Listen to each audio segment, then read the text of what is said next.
Tonight, the Fort Wayne Redevelopment Commission is pumping the brakes on the Electric Works project. The committee voted to terminate the agreement after RTM Ventures missed their July 31st deadline. Fox 55's Gentile Neal talked to the city and the developers about where this puts the project now. Gentile. Well, Hunter, it appears the project has hit a brick wall, a major one that has developers unsure of their next move. Now, this is especially at a time where they were so close to having everything that they needed to move forward. It's a long-awaited project that seemed to be moving forward after getting an anchor tenant and an extension on a deadline. But today, the Electric Works development agreement was terminated. We left the door open for them to come back to us, but we were past the deadline.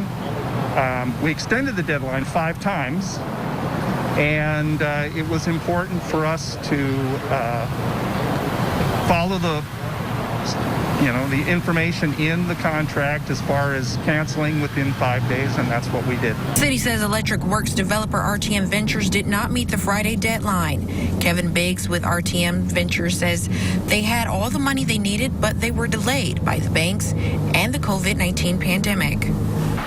I don't know what we're going to do, because we've had our foot on the gas ever since February to drive this thing to closing, and we're on the final stretch, and now there's a $62 million gap because they pulled the local funding from us. Biggs says they didn't really have any say before the vote, and neither did Councilman Jeff Paddock. Too bad we couldn't have seen eye to eye on that because the economic development agreement comes to an end, and therefore all the action that was taken, particularly by the city council that I worked on for so many years, is now not in action.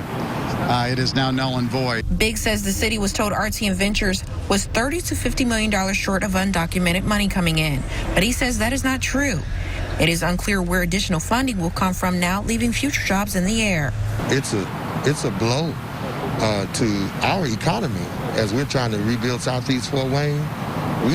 We need contractors to be able to come back and invest after they've made a profit there. RTM Ventures says this is a major setback, and if it wasn't for the pandemic, they would expect to open in the year of 2022. Reporting live in Fort Wayne, Gentile Neal, Fox 55 News.